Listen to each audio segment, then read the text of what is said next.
Hi, it's Terence Wallace, and welcome to my new series, Stories from the Road. In 2014, I decided to leave the corporate world behind and start my own business, Indelible Adventures Inc.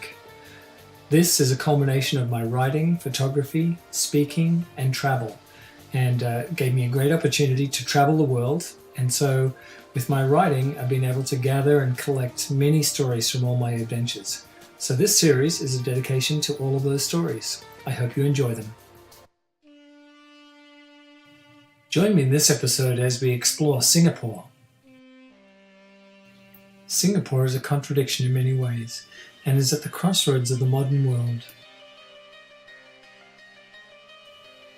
On the surface, many people may think that Singapore is just a leading financial and trading centre. And yes, you'd be right. But if you scratch the surface just a little, you'll also notice that it's an ethnically and culturally diverse place. A true melting pot of humanity, if you will. Small by any standards, this country is a global powerhouse in the grand scheme of things, often attracting the brightest and best from around the world, which makes it different in that a majority of people who it attracts are young, and this, coupled with the fact that it has a large European expat community, adds an interesting twist to the vibrancy of this Asian city which sits on the equator. The beautiful neoclassical buildings of the colonial era stand alongside the ethnically diverse neighbourhoods of Chinatown, Little India, and Kampong Glam. After my recent trip from Tokyo, I decided that I had 24 hours to spend in Singapore.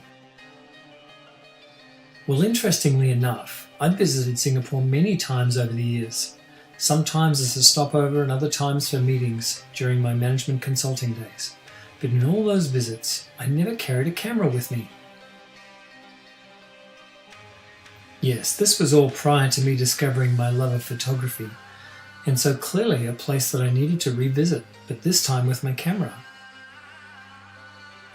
Upon my arrival into Singapore's Changi International Airport, I was also reminded of the strict laws of this country, particularly around drugs, pornography, chewing gum, and litter of all things. Arriving at 9 p.m. from Tokyo, I stepped out of the airport into a warm tropical night. Just like most nights of the year, it is a balmy 28 degrees Celsius, and the sticky humidity made my t-shirt cling to my back as soon as I stepped onto the taxi rank.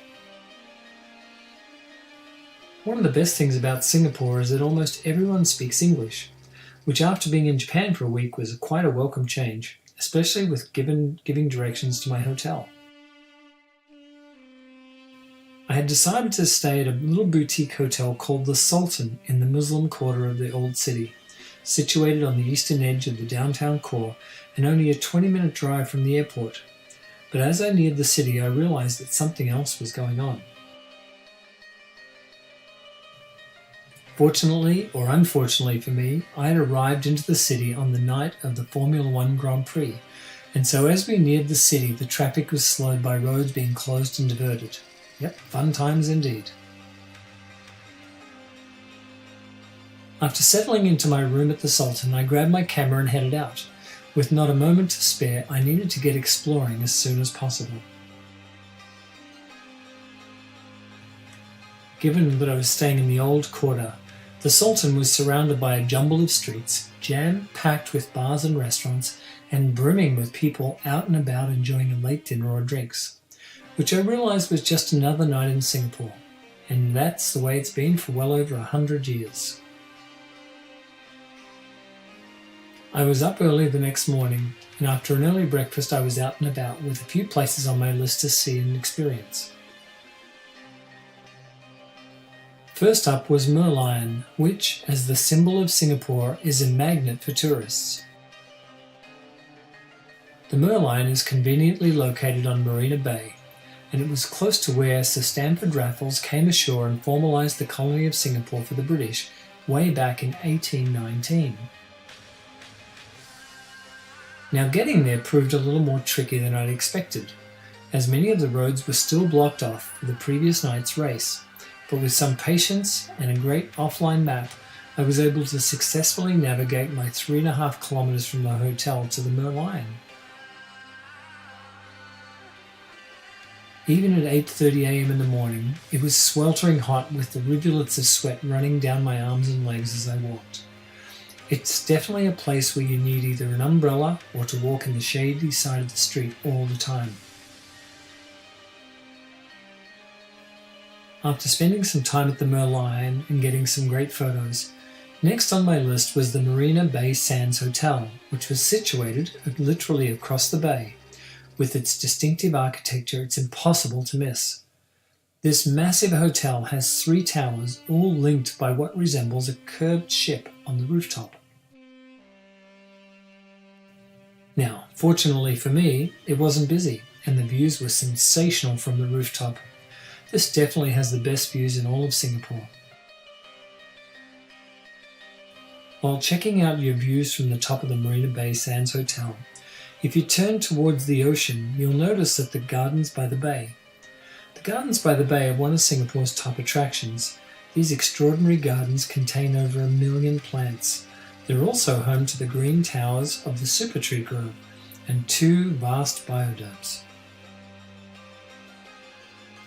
The Marina Bay Sands Resort incorporates a 5-star hotel, restaurants, casino, theatres, and an arts and science museum, not to mention a luxury mall. The observation deck is on the 57th floor. You can buy your tickets in the lobby. The other fascinating fact is that the hotel boasts an infinity pool on the rooftop. Quite scary if you're afraid of heights, but incredible if you wanted to have a swim and dip in this hot, humid air. Singapore is also known for its large and vibrant Chinese community, and so up next on my list was the Chinatown street markets. But well before I discovered the market, what grabbed my attention was the street food vendors and the delicious smells of food. Generally more well known for its night market, it is a great way to while away some time and explore the nooks and crannies of this very old marketplace. Well known as one of the grand hotels of the Far East, the Raffles Hotel is in Singapore. Built in 1887, it is now a national treasure. It's also the home to the Long Bar, which is the home of the Singapore Sling, a drink concocted on its very premises.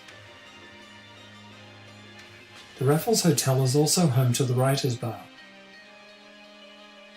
Over the years, the Writers' Bar has hosted many a famous writer and actor and musician, including Somerset Maugham, Joseph Conrad, Rudyard Kipling, and Noel Coward, to name a few.